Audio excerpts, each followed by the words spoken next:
believe we are live. Are we live? Is it working? Yeah, it's working. Oh, fuck. What the fuck's going on now? Oh, no, we're good. We're good. It's amateur hour here on the show. What's up, everybody? What's up? Hello, everyone, and welcome to this week's edition. Just sliding like nothing happened.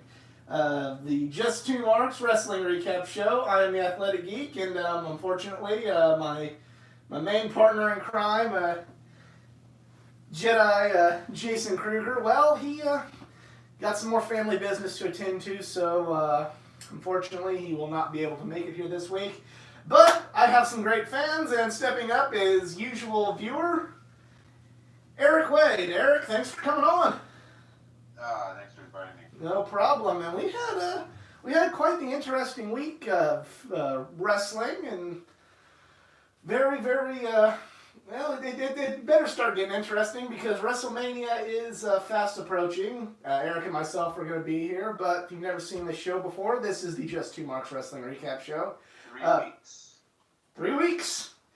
Eric and myself, we met it all in. We love talking about wrestling. We love talking wrestling with other wrestling fans. It's how he found the channel. That's how we became buddies. But we're not insiders. We're fans just like all of you. We try not to use insider terms because we're not insiders. We're not experts. We are just two marks. And boy, we got a fucking week to cover, don't we, Eric? Yeah, we had a very eventful week in wrestling, but I gotta remember that not to use any insider terms because my notes are just scattered with them. Go through them right now and try to play ad libs really quickly, but well, it's okay. Yeah, I thought it was a kick-ass week. And I thought it was very good too. Mania. We have Chicken Wangs in the. That's what it says, Chicken Wangs. She is in the chat, so I appreciate you coming and hanging out with us today. And we'll just go ahead and start talking about Raw. Show started off with what might be the last stand of the Shield, and I don't buy that for 1 minute. You don't think that Ambrose is leaving? No. But I just don't think, because how they were saying, this is the last time ever, and this is the last time, and it was not the last time. We're going to see it for years and years and years. Oh, I'm sure. And it'll come back. It'll come back eventually, but I'm just... If this was the Farewell of the Shield, it was not very good. You mean, my feelings and dislike of Roman Reigns aside, it just was not a very, very... not a good segment, really. And I think as over as Rollins is, and him being the guy right now, but like having the whole thing kind of being a send off or whatever, like I like Rollins more than Roman, but Roman's already gonna be at the main event also, so it's kind of just like it's hard for me to really care because these guys are so all over the place that wherever they are, it's just gonna be automatically mid card because they don't really. I shouldn't say that. Yeah, it's middle of the pack. Be below average because they're just everywhere instead of being the one place where they specialize, which should be the main event. And Roman should not. I mean, we talked about this last time. If Roman were to build himself back up, I'd be a little bit more accepting of Roman going to the main event and becoming Universal Champion again. But like, if they just randomly reinsert him, which I mean, for all intents and purposes, it looks like that's what they're going to do. Well, if he has, I think that's what we were talking about last time. If he has a slow build, like at least a year, like if he takes this whole year of just a slow build up of properly going through feuds, not just like squashing people right away, but properly building up and losing a couple, coming back a few, and just whatever. Next Mania will be his time where it'll be like, okay, now I accept him in the main event picture, but he has to have that slow build, and then like. If he's feuding with Drew right now, I think that's perfect because it's like two big guys, but you believe that they're both going to try to give it their all to be the top spot. Right. He needs nothing but feuds like that and stay out of the main event picture. That's what I'm saying. Like, if it's just these guys who are always going for the main title picture, it's hard to get excited for it. I agree. My faith in WWE, well, there is none. You know, it. Yeah. Oh, yeah. Here, we'll eat. Sorry about that. Oh, got an animal. Got an animal on Eric's. Live one. But that led into a match with Shelton Benjamin and Seth Rollins, and it was an alright match. It could have been much better. I thought it was a nice little callback using Shelton Benjamin in this role, because Shelton Benjamin and Brock Lesnar were not only were they tag team partners in developmental back in 01, 02, but I also believe they were on the Minnesota wrestling team together earlier than that. So yeah, they look like they were buddies back in the day, working out or whatever, because they're fucking huge. But like they had a lot to bond over or whatever. But what do you think? Are you happy about Lashley just being the title holder again so quick? Oh, we're not even to that just yet. But yeah, that's the next is Bobby Lashley after the no, I'm not okay with it. Not at all. I felt like this. I felt like the Intercontinental title would have been a good, something good for Balor, who ever since he came back from injury has been kind of waiting for someone to throw him a bone. But no, they just gave it back to Lashley.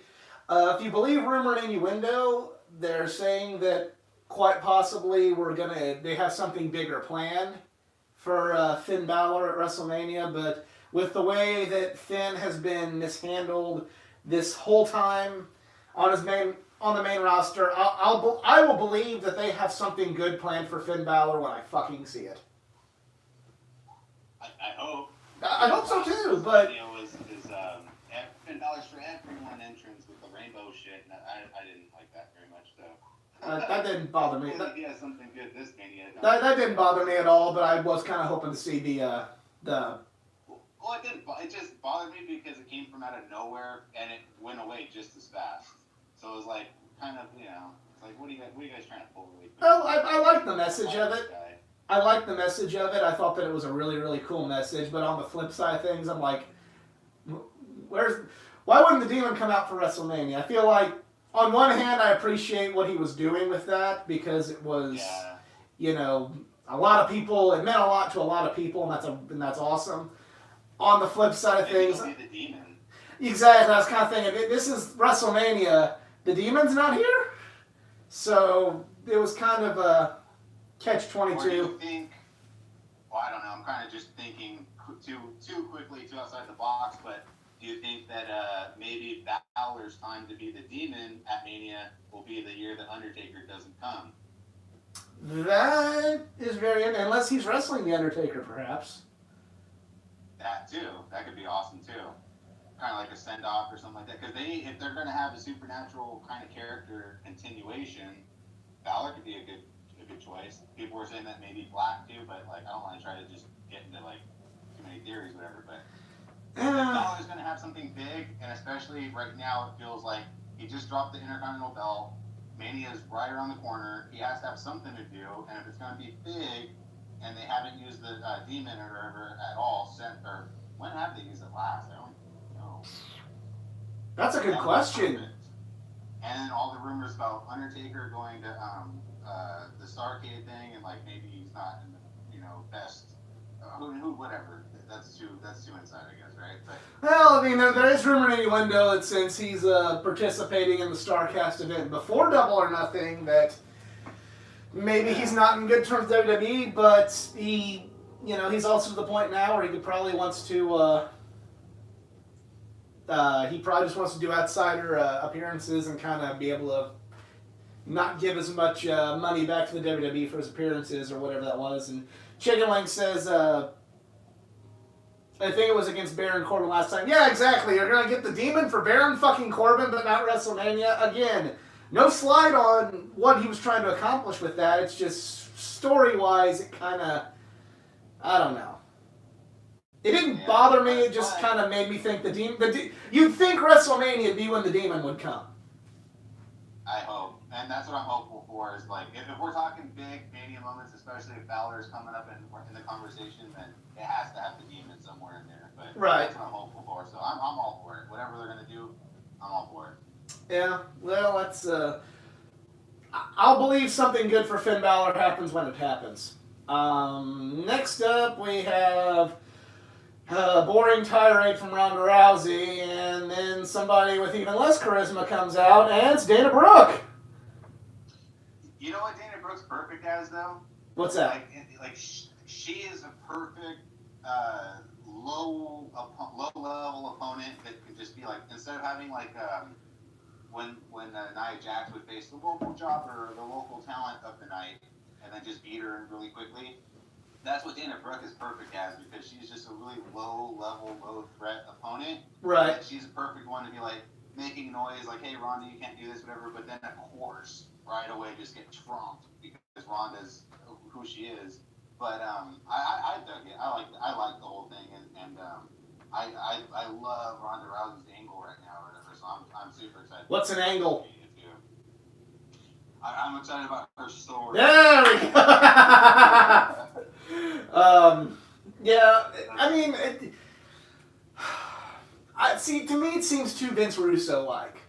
I mean, it's got people talking, so I mean, I get, my opinions are kind of whatever on it. But it's too Vince Russo, like, bro, we're going to break the fourth wall, bro. Like, just, nah. Yeah. Well, that's what we were saying last time, too, is that there was too much added. Like, they already got me excited about Ronda versus Becky at Mania. That's all they needed to do for the belt. That's all they needed to do. But then they started adding just stipulation after stipulation. Now she has to go to Authority, and now Charlotte's added, and now it's going to be, and it's just like all this extra stuff. But then Ronda kind of, to me, reeled it in a little bit, because it was kind of, the whole thing was just getting out of hand. Ronda kind of reeled it in a little bit with her fourth wall breaking, but just kind of snapping it, my attention back into place by just saying, like, no, listen, I'm badass, and this is why, and I'm going to Mania, and I'm going to beat everyone, like, plain and simple. And I'm just like, damn, that was really cool, because it just reminds you, like, it is Ronda Rousey, so it's pretty believable, but at the same time, it was like, yeah, there's a lot of nonsense going around, and someone needs to put their foot down and be like, hey, listen, guys, like, I'm still Ronda, I'm still here for whatever, and I'm going to squash the competition. So I was into it. I liked it. But like I said, Dana Brooke, too, just the perfect person, because she's the perfect, just, like, they could have put Asuka in there, and that would have ruined it, I'll concede this might have been my dislike of it might be a bias, just because neither one of them are really what I'm digging right now. So yeah, it could be a personal bias, but I didn't care for it. But it's when was the last time Dana Brooke got TV time too? So that's a very good question. Yeah. So there's that. Then we go to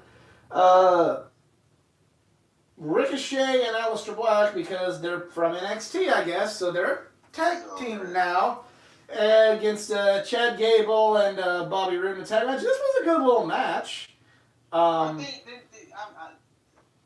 they say that Shane came out, Vince came out, Stephanie came out, Triple H came out, and they all said things are going to change. Shane said, like, no more rematches right away, especially for belts, I guess he said, or whatever. But it's just the same thing like this, where it's like Ricochet and Black, I guess, are a tag team, but do they really have to just have the same matches, or variants of the same matches, just over and over and over? Why are they a tag team? Like what makes them a tag team other than we're both from NXT? That's it. Flip, I guess. They can do flippy stuff. Well, Aleister Black doesn't really do flips. So it's just simply the fact that they're both on NXT. Yeah, I don't want to see them tag team together, and it seems like they're going to challenge the Usos or something, because they're going to both shows. They showed up on Raw and SmackDown.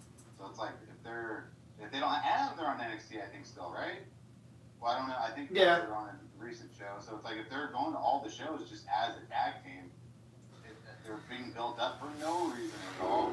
Or they have tag teams where it's just like, what is going on? It just goes to prove my theory that they don't know what they're doing with NXT guys. Like, they just pick darts and they throw darts at whoever they want to be the new NXT call-ups. Like, oh, fuck, let's bring these guys up. They can be a tag team and they're on NXT. It's just like, no. It's just... It was a good match. Like, I'm not trying to complain about... I hate to complain about good wrestling, because it was good wrestling, but... Yeah. Especially with those guys, you're always going to get a good show. It just doesn't make the most sense out of the whole thing. It just... I don't get it.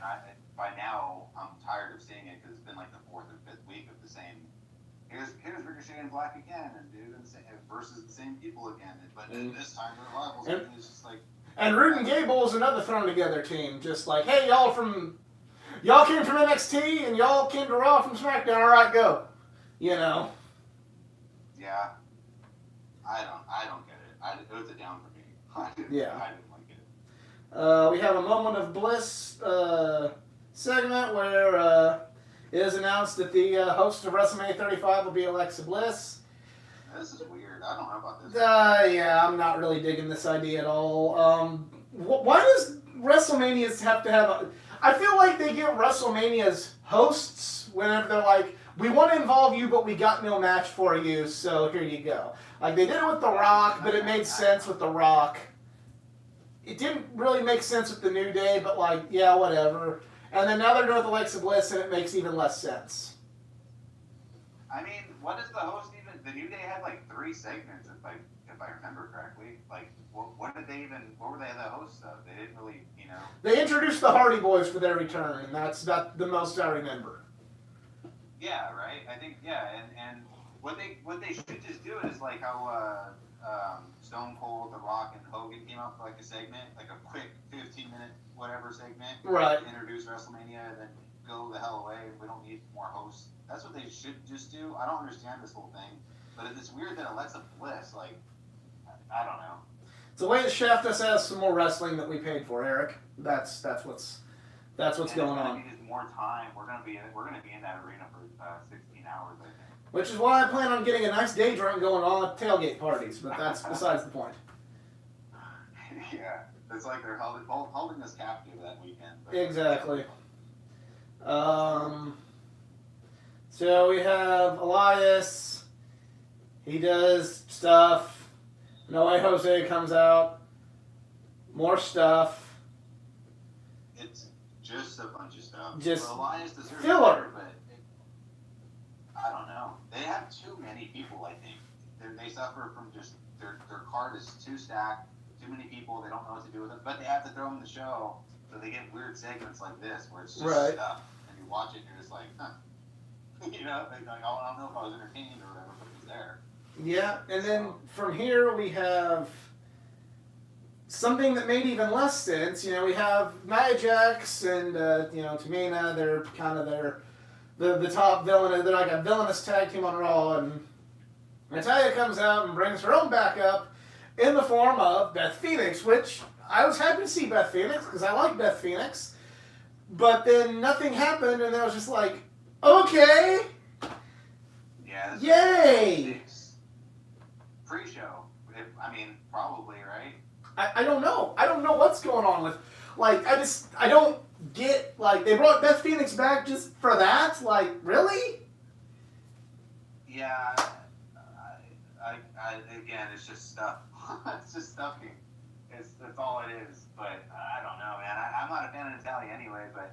I'm a fan. I like Natalya. I like Beth Phoenix. They're both exceptional wrestlers, and, you know... Well, yeah, Beth Phoenix I appreciate, but Natalya, if you're gonna put a Natalya segment in front of me, it better be a Grand Slam. And then this one wasn't, so I did not care. Yeah, it was just kind of, it made no sense. And then we go to hyped for what could be my bathroom break at WrestleMania, Triple H and Batista. And it was a good segment. I mean, I'm not a real huge fan of both individuals, so I'm gonna roast these two quite a bit on the road to WrestleMania. But the segment was really good, or it was at least good. I like it. Yeah, the storyline, it's just like what I said a few weeks ago.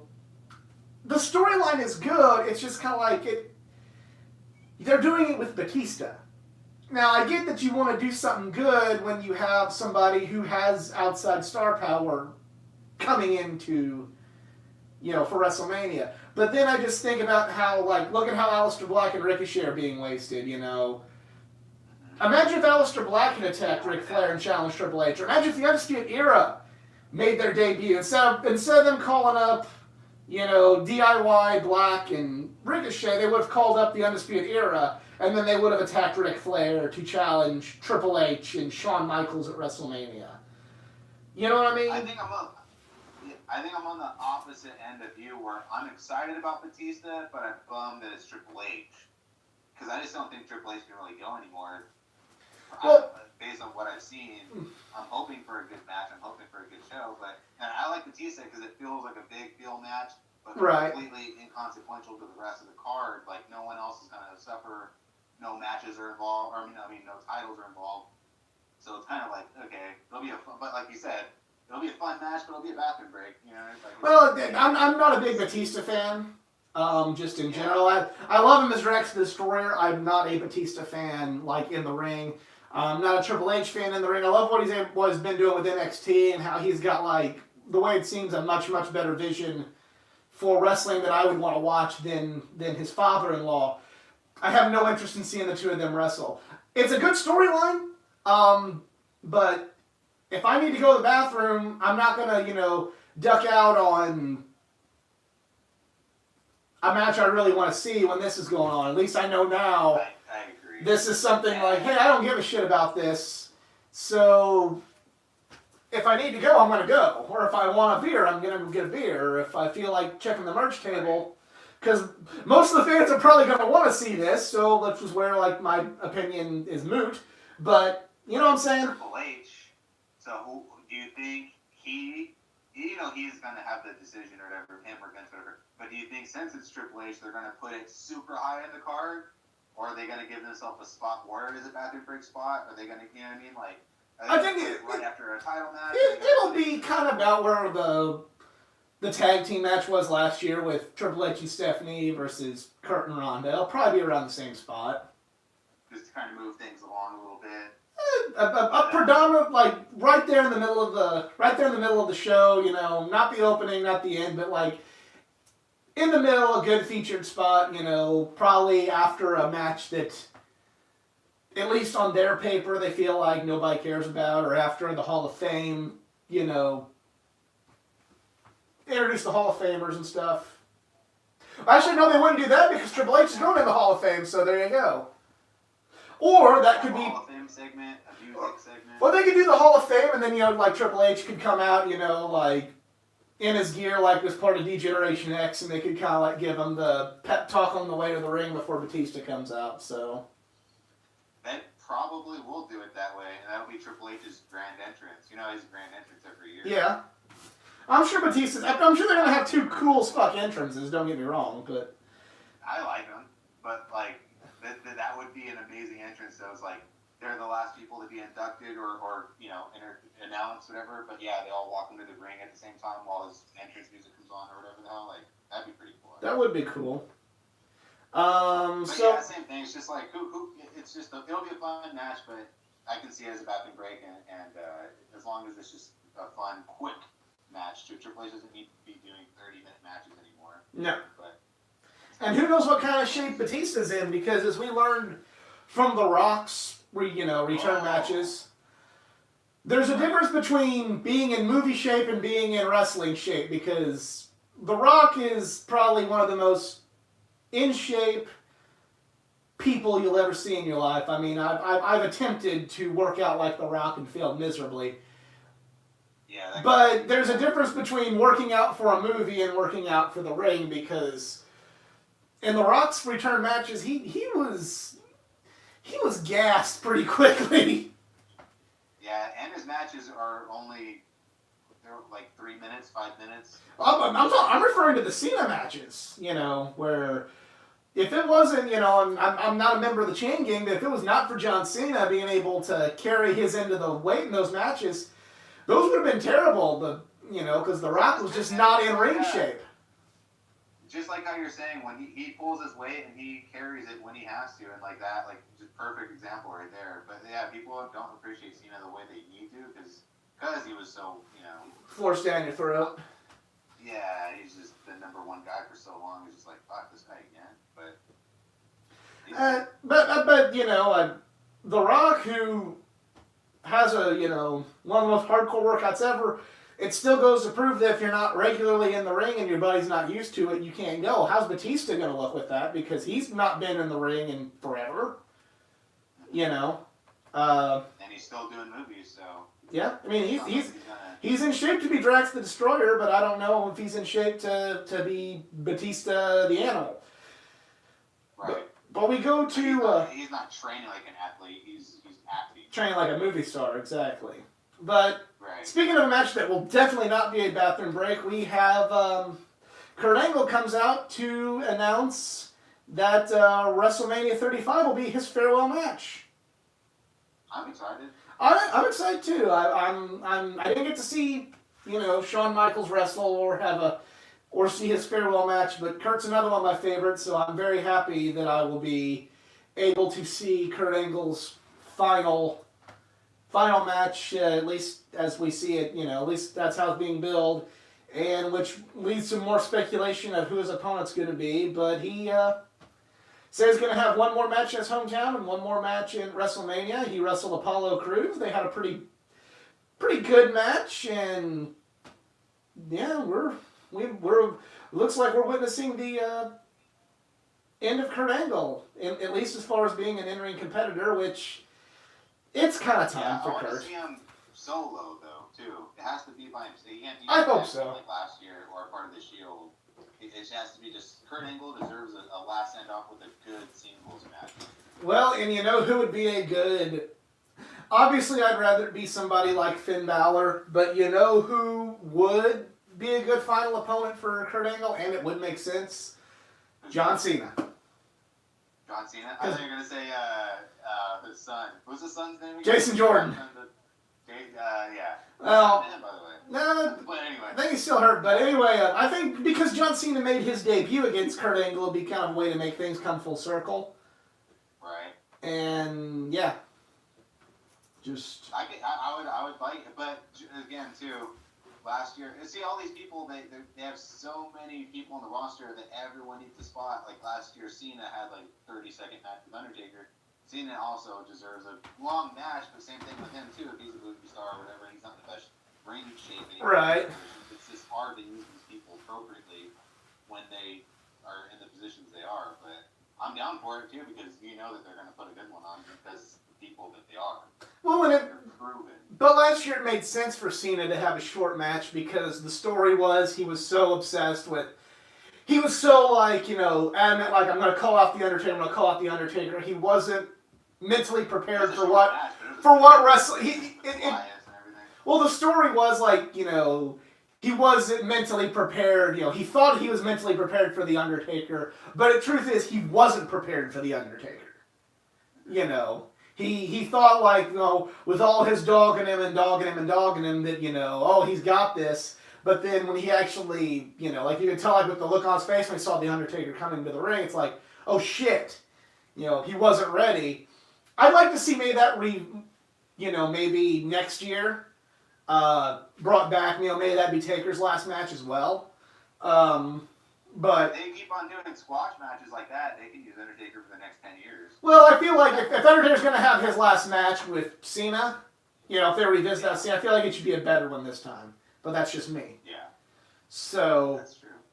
But yeah, I'm gonna be an emotional night when we see Kurt Angle, at least for all intents and purposes, wrestle his last match. He'll just be like the background guy or the trainer or GM on TV. Oh yeah, but still, his last wrestling match for a Kurt Angle fan like me, this is gonna be pretty big for me. So, he's gonna put a good show on. Oh yeah, and then we have a segment where Drew McIntyre attacks Roman Reigns, hopefully leading to Drew McIntyre versus Roman Reigns, and Roman Reigns getting the fuck out and being nowhere near the fucking Universal title, at least for a hot second. I'm into it for a few different reasons, because if not for a belt, that's great. Roman doesn't need to be in any title picture right now. Right. Builds Drew up, because he's gunning for the guy who everyone loves to hate at this point, I guess, right? Yeah. Gonna say hello to Addington in the chat. Welcome, thanks for joining us. Go on, I apologize. Finish up here. What's up, everyone? So yeah, it builds everyone up who's involved. It's exciting. Roman's back, so everyone, all eyes are on him. But if he's getting demolished and his friends are through Drew, who needs to be the demolisher, then I'm all for it. But And you know what would be a cool wrinkle for this story, and it won't happen because Roman's, to Vince, the biggest star in the company. But what if Drew were to beat Roman? And then, no matter how many wins that Roman has leading up, trying to earn his way back to the Universal title, Drew McIntyre keeps stepping in his way. And anytime, he loses to Drew here, he'll lose to Drew at SummerSlam. He could lose to Drew at, Survivor Series or at Hell in a Cell or something. And then... Fastlane. Or what? Well, I was gonna say Roman wins the Royal Rumble, and then Drew McIntyre goes, hey, you haven't been able to beat me. If you were half the man you said you were, you'd put your WrestleMania shot on the line. Okay, you got it. And then Roman finally beats Drew, or Drew becomes champion, and then goes, oh, you're the Royal Rumble winner. That's cute. Well, I'm the champion. You haven't been able to beat me, and then you have the rematch the next year at WrestleMania with Drew always being Roman's Achilles heel. That'd be cool. I can see any of those scenarios play out, but again, too, I don't want to see the Shield anymore, and I don't want to see Drew with Corbin and Lashley, right? No, I don't want to see that either. I want to see them just face off singles matches. Both Roman needs to go off in singles matches. Drew needs to go off in singles matches. Both of them can build themselves up. I agree. I want to see them do it by themselves.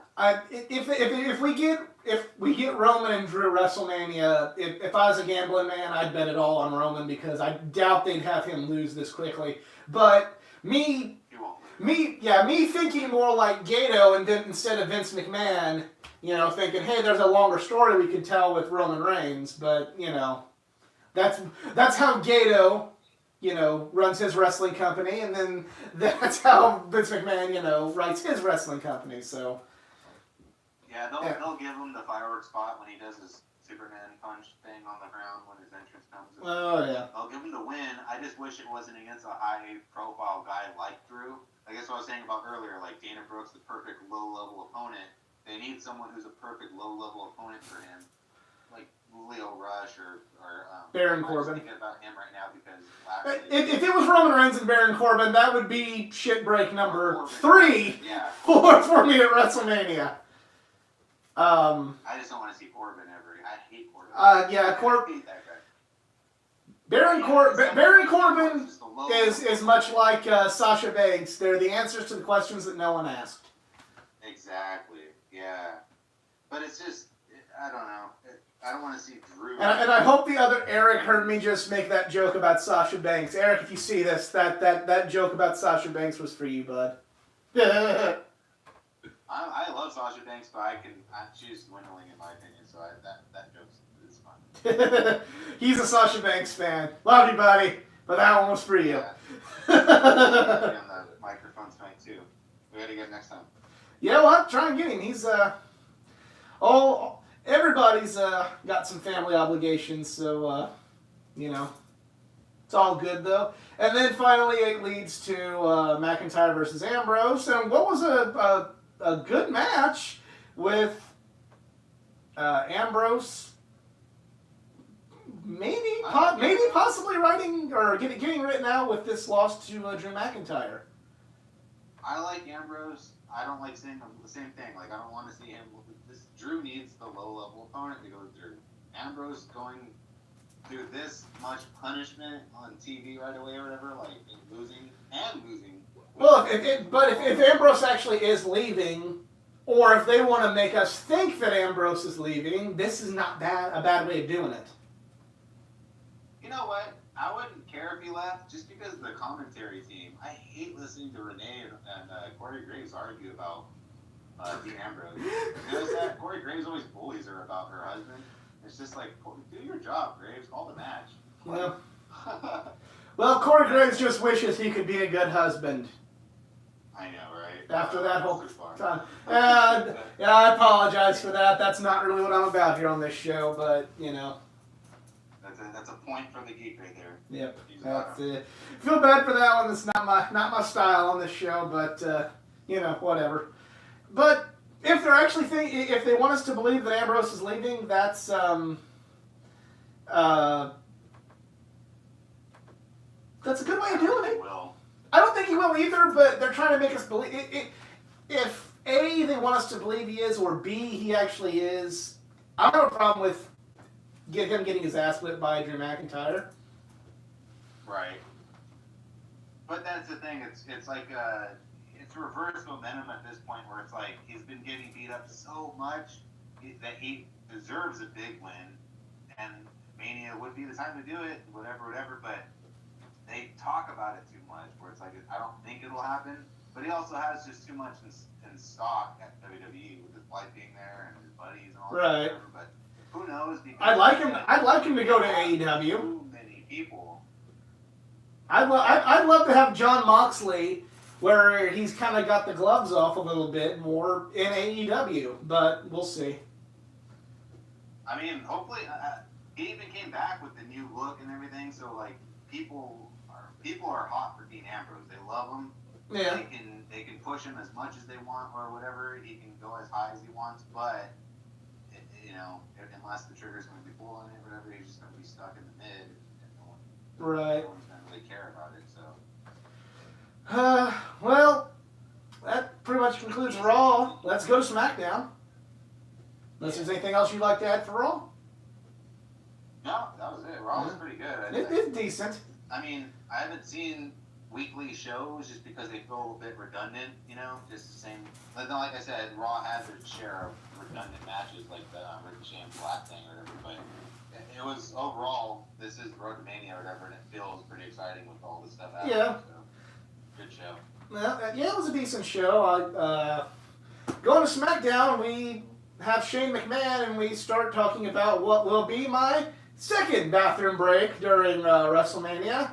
And that is the best in the world, Shane McMahon, who turned villain, turned bad on The Miz, and The Miz is the good guy. What the actual fuck? 1 year ago, The Miz he was on top of the world as the #1 bad guy in the company. Mm. And now they're like, well, fuck, he's a good guy now. Why? He's not good in that role. Yeah, it's a little bit wacky, but I buy it. It's just a wacky ride. Yeah. Chicken Wings, let her feelings be known. We don't use that word on heel. On heel, you got me saying it, damn you. On here. But yeah, Miz needs to be bad. This is just no, there's no excuse for this. None. Well, he's a family man now. He's got kids. So does Daniel Bryan. He's a psychotic PETA supporter that wants to kill half the You know world. what? I don't know. He if he wants to have a baby or if he wants to have a good guy run, that's fine. But like, I have no interest in this match. I have none. it's kind of just like it's just two snakes in the grass. It's just like all right. This Good guy, I guess. this match, this match will be a bathroom break. I might stick around for Triple H and Batista. This just means nothing to me. This will be when I go to the bathroom and get probably a $20 beer from the concession stand. The segment was good. I'm not gonna just be a complete hater when something's good. I'm not gonna just completely shit on it because I'm not a fan. But I don't care.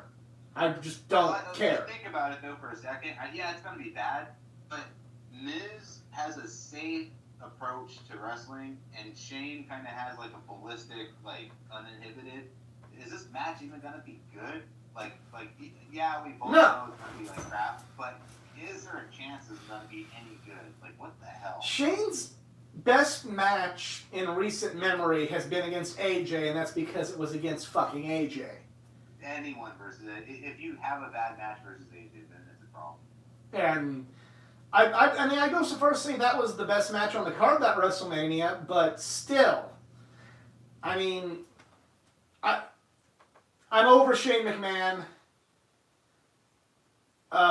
He goes all out like that. Yeah, I respect that, but I'm over it. I'm over Shane McMahon. And Shane is my favorite McMahon, and I'm over him. Yeah, right. And they're fucking everywhere, man. I'm so sick of the McMahons everywhere. But, Ray's in the house. SCU. SCU. There he is. Probably work. Once he wants to see your face, but Ray, you have no idea how long it took us to actually get this to not sound like complete crap. So we're keeping things like this right now. Oh yeah, Ray, I need your Xbox, by the way, for next time. No, I don't have a thing for my Xbox. Remember? Oh right. Yeah. So Ray, keep your Xbox. Ray, we need 2 Xboxes for next time. If you're giving me one, if you're offering. But yeah. Ray, he'll set it up. He's a producer. Sweet. All right, we'll get it. We'll figure it out. That's some kind of That's some behind the scenes look for all you fans out there.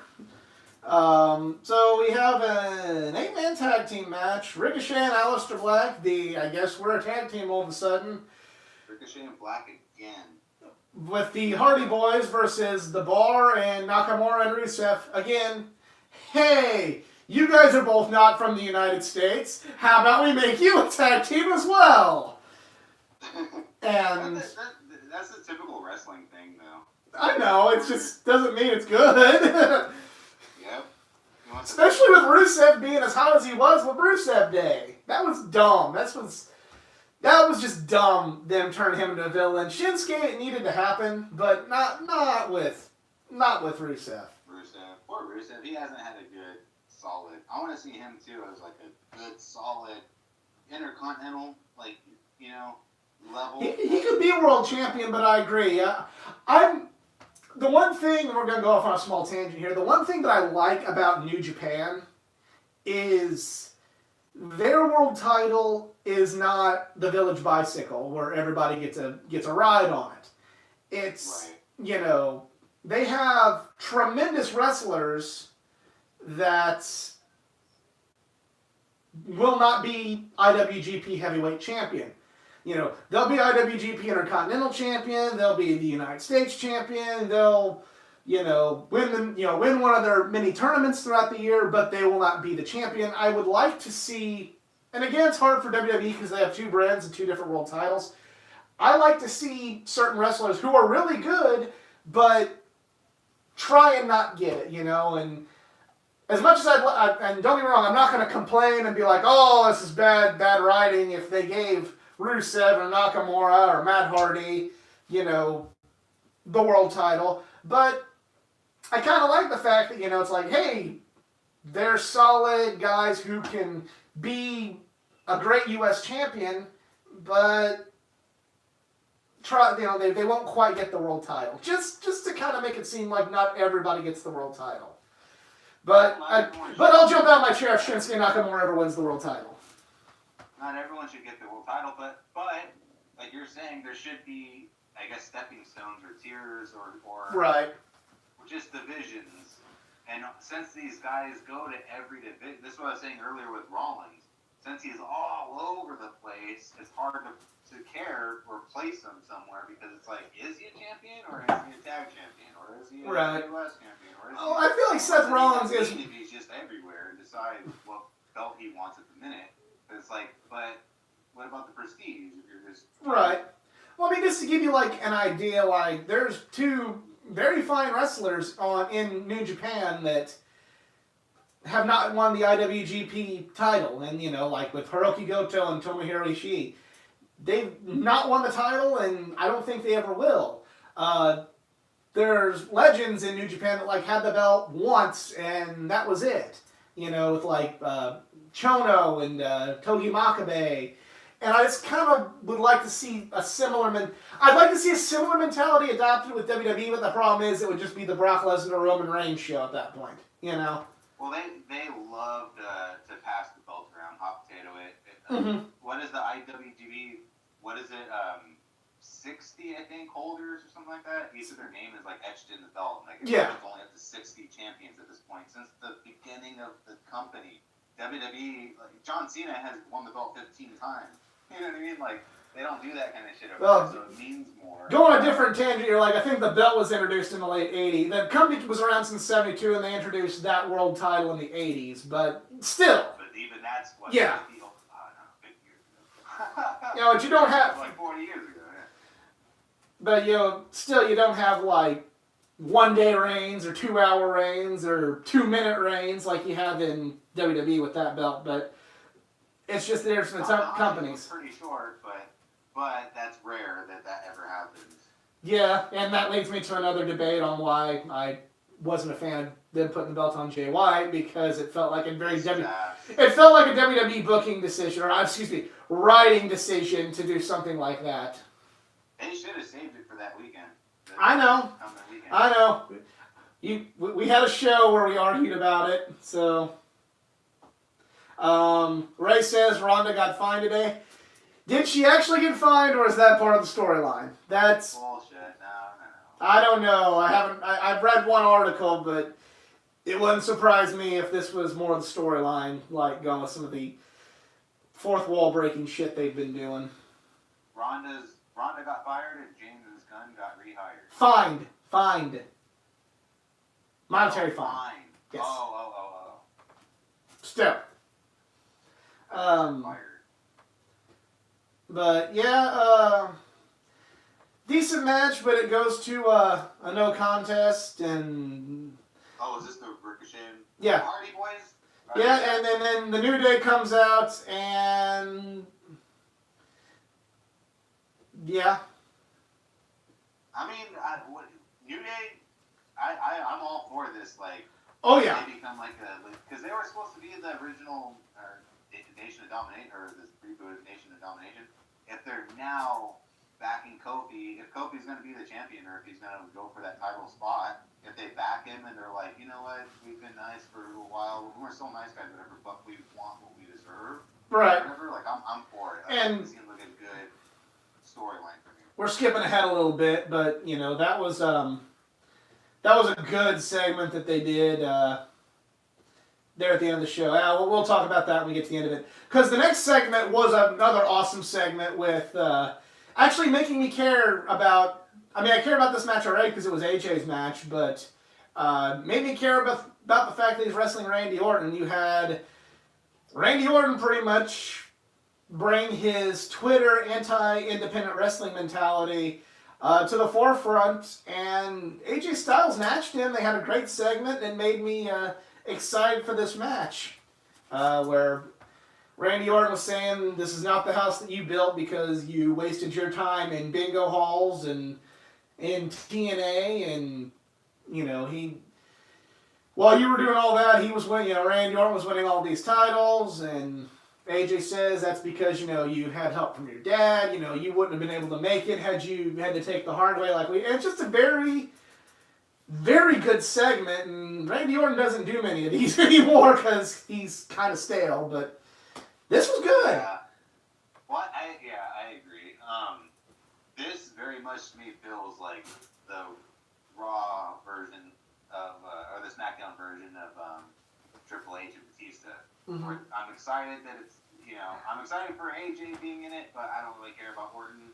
But Right. It's going to be a good match. It could be a bathroom break as long as it's in. This won't be a bathroom break because I'm an AJ fan, but that's besides the point.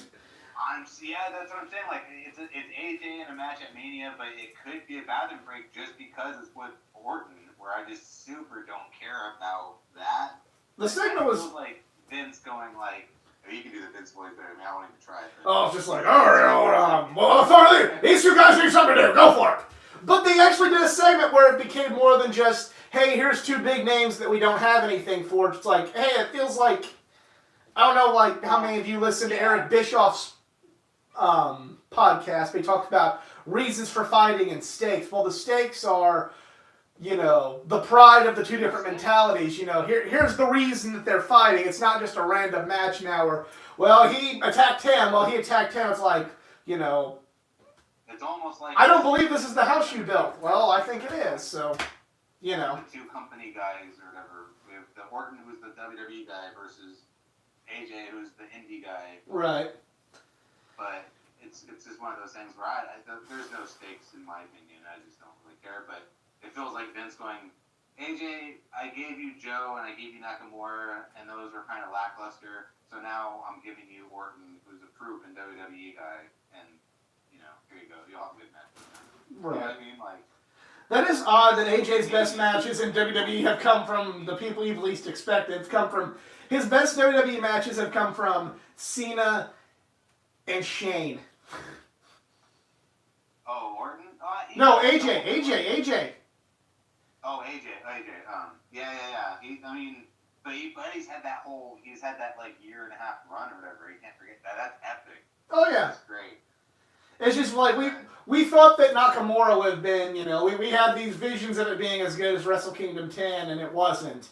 And with Joe, we had these visions of their Ring of Honor and TNA stuff, and then it just wasn't as good. And it's like, and he's had some good matches with Bryan, but then like Royal Rumble didn't deliver. So it's just kind of, as great as AJ is, it's kind of like the people that you expect him to hit a home run with just is kind of average, and then the people you kind of don't expect to see him do well with, it ends up being better. So it's weird.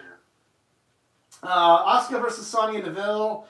I feel bad for what they did to Sonya Deville because I think she's got a lot of talent. I think she's pretty cool, but she tapped out to Asuka and she was kind of just whatever. And then we have Asuka's still the champion, isn't she? Yes, on SmackDown she is. Yes.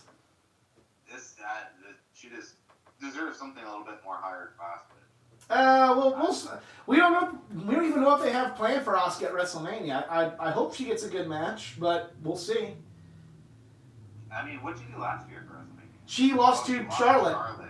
She got her first loss. Yeah. So she goes into as the champion this year. That's exciting, but against who? Against who? Who's she gonna wrestle? I don't know. She doesn't have an opponent, does she? No, not now. They don't. Because especially all the women, they're kind of tied up with the tag of the division right now. So it's like she doesn't have a single opponent. But that's a very good question. What's Asuka gonna do this WrestleMania? She should have been the fucking host. No. Asuka's the host. She needs to be wrestling. I know. We're about to fight from miles away. That banana bit or that pineapple pen bit that she did with that one guy. That'll be fun. Who knows? No! Stop making us. Stop putting that evil out there. Stop putting that evil out there because they'll listen to that shit. Who knows? Hopefully something good. Sit on my lap for all I fucking care. All right, let's move on. Becky Lynch, Charlotte Flair segment. Good.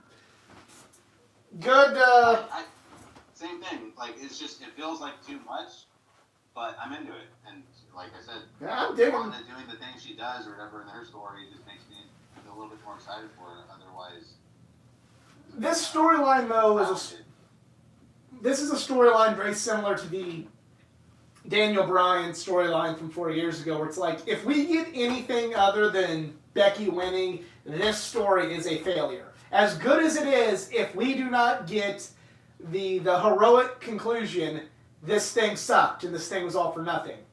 So, well, as good as it is, WWE likes to sometimes fuck with you.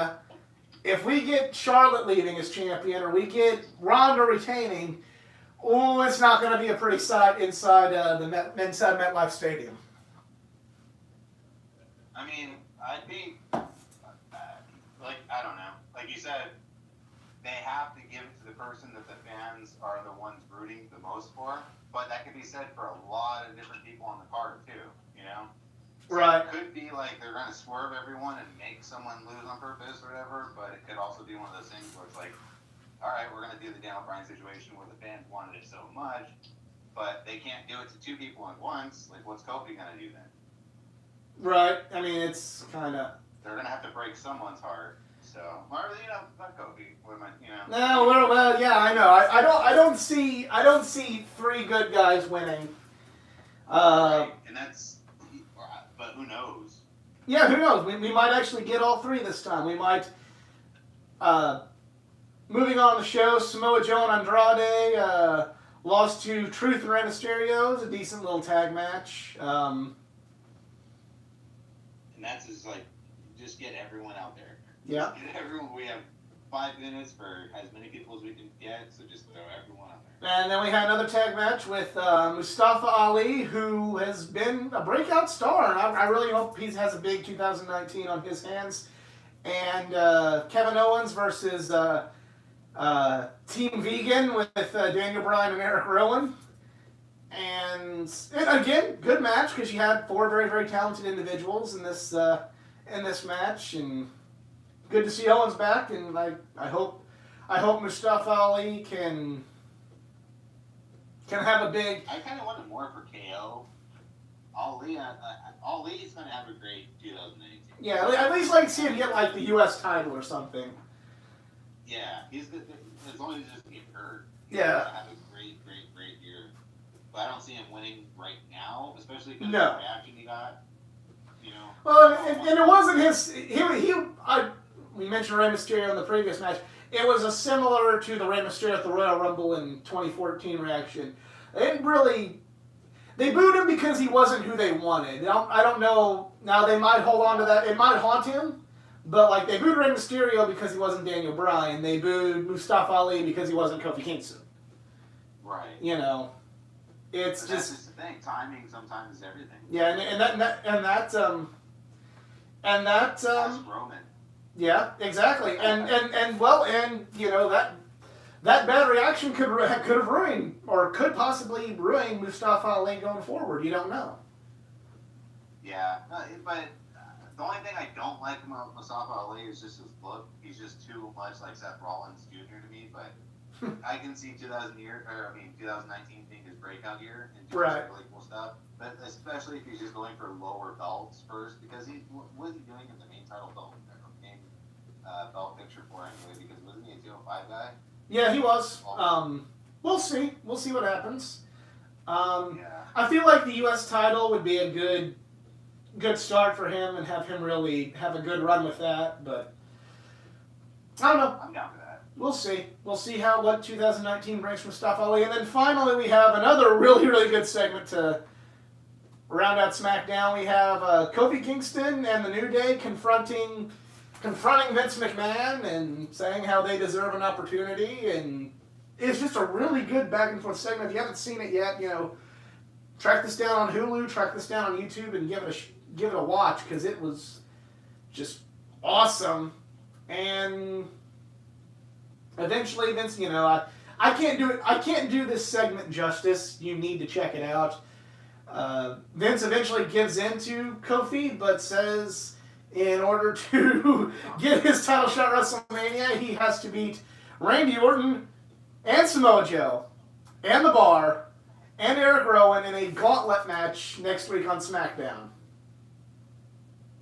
It's gonna be good, but I think Kofi has to debut something new because you know, he can't be doing his spinning heel kick every single time for a win or whatever. He needs something a little bit more exciting or whatever, in my opinion. But he's gonna win. He's gonna win.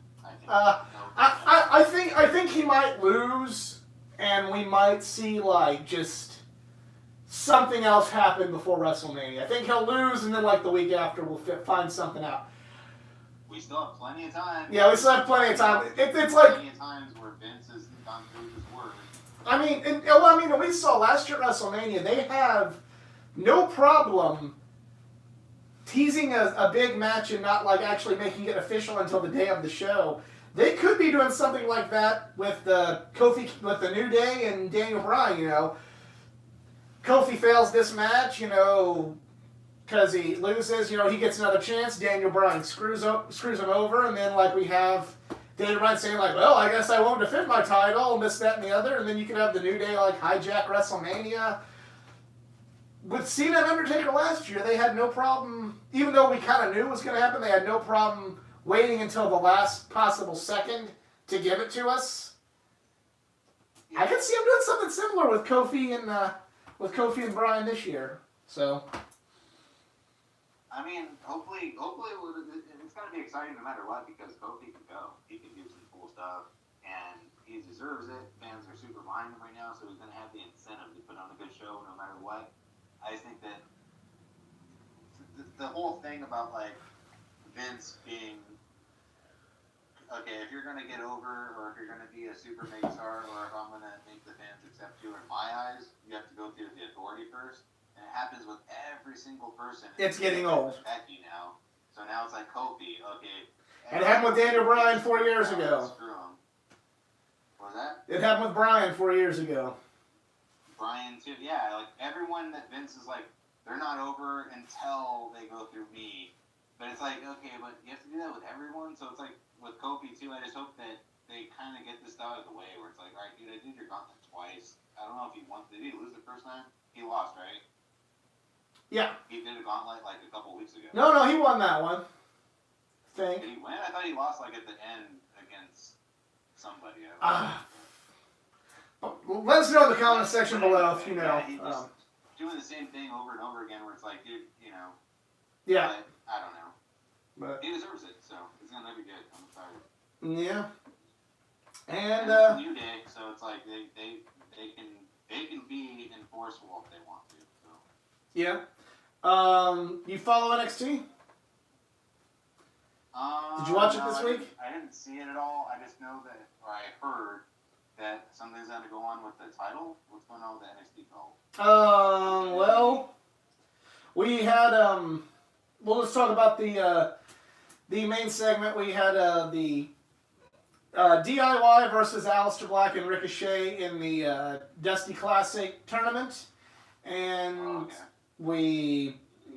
I feel bad spoiling this for you because you should go check it out, but Ricochet and Black defeated Ciampa and Gargano, and Ciampa and Gargano were kind of walking out, and it looked like they were going to redo the when Ciampa turned on Gargano, and just as he was about to do it, Gargano blocked it and shoved and beat up Ciampa, threw him into the video board or what have you. So it was a really good segment. But did he legit get hurt? I've heard that Ciampa is, but we'll see. We'll see in the weeks to come if. Apparently that's. Wow. Yeah. Well, it was just everywhere. Like, yeah. Apparently he is, according to just reports, he is actually hurt, but still it was a good segment. It was a good way to write Ciampa off and possibly write in. However, they're gonna. I'm guessing if Ciampa cannot compete and he has to forfeit the title, I would assume they'll crown a new champion at Takeover. Which, yay, because I got tickets to that. So so that's pretty cool. I think that NXT Takeover is going to be the highlight of the whole weekend. Mania is going to be sloppy and long, but good because it will be Mania. And MSG is who knows. Who knows? But I'm going to the WrestleCon Super Show, which has got like. Pentagon Jr. and Phoenix and Jushin Liger and Masato Tanaka and Pac at it. I'm going to Rev Pro, which is going to have Zack Sabre Jr. So I've got a couple more shows to, but I agree. New Japan Cup. If you're following that, Kota Ibushi is going on. Is still in it at the time of this live recording. We have. Okada and Ospreay are getting ready to wrestle each other, and it's. I really hope that Okada beats Will Overrated Spray. It's. Ospreay's good though. I don't like Ospreay. I do not like Ospreay at all. This coming years, wherever he goes, I don't know where he goes. I mean, I respect his athleticism and not trying to get too insider. I don't like somebody who gets their ass kicked the entire match. And then just jumps up like nothing fucking happened, jumps to the top rope and does a big move. When Kota Ibushi hits a Kamigoye on you, and you act like, and then you lay down for a 2 count, kick out, and then sprint to the fucking top rope to do a 630, fuck you. I'm not a Will Ospreay fan. And that's my issue with Will Ospreay, so... But knowing my luck, it'll be Will Ospreay and Jay White for me to give a whole lot of not caring at fucking Madison Square Garden. But also in Madison Square Garden, we have a triple threat match for the IWGP Junior Heavyweight title We have Dragon Lee versus Taiji Shimori, the champion, versus Bandito. So, that should be a good match. Anything Banditos is going to be great. Yeah, Bandito's really been impressing me. My first exposure to him was All In, and I'm a fan now. Bandito is damn good. Same. Uh, Yeah, All In was my first experience with a lot of those wrestlers, and like it really opened my eyes to a lot of those guys too. right. So same first time ever seeing Penta. Oh, really? I knew him a little bit through Lucha Underground, which I'm not fully caught up on, but I know this work through Lucha Underground and a little bit of Impact. Again, I don't watch a whole lot of Impact just because I just wasn't able to, but I kind of knew of him and saw enough of him to know that I would like one of his matches, but that made me a big Pentagon Jr. fan, so. Yeah. But that is, I believe that's it for us this week. We've pretty well covered everything. Yeah, A lot of wrestling. yeah, a lot of wrestling this week. Social media you want to plug for anybody? Nope. Nope. Okay. Well, he says no. Go follow. Just check out this channel. Yeah, check out. If you enjoyed this video, let's see you guys like it. Please like, share, and subscribe. I have videos not just from the world of pro wrestling, but I have gaming videos, comic videos, and all things geek culture. Go like the Facebook page, facebook.com/athleticgeek89. Go follow me on Twitter at athletic_geek89. But for Eric, I'm the Athletic Geek. We're just two marks, and we're out. Have a good one.